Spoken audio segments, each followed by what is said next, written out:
మంగమ్మ రంగమ్మ మంగమ్మ ఏం పిల్లడు పక్కనే ఉంటాడమ్మ పట్టించుకోడు రంగమ్మ మంగమ్మ ఏం పిల్లడు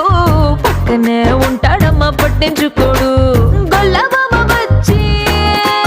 నా గోరు గిల్లుతుంటే